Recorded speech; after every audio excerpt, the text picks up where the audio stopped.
ওই ওপরওয়ালার যদি পাইতাম না, তাহলে জিজ্ঞেস করতাম, মানুষ বানাইছো ঠিক আছে, মেয়ে মানুষ কেন বানাইছো? হ্যাঁ, মেয়ে মানুষ বানানোর কি দরকার ছিল?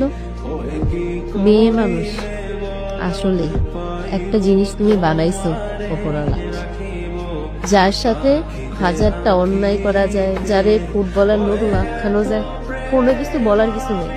মানুষ তো এমনও বলে যে মেয়ে মানুষ জন্ম নিলে নাকি মাটি কাঁপে ওঠে, যে মেয়ে মানুষ জন্ম নিচ্ছে মাটিতেও নাকি ভয় পায়।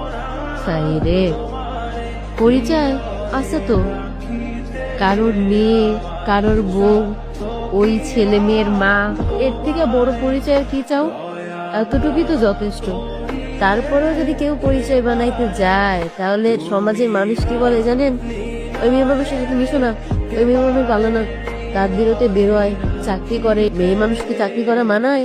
নিজের পরিচয় করবো মেয়ে মানুষের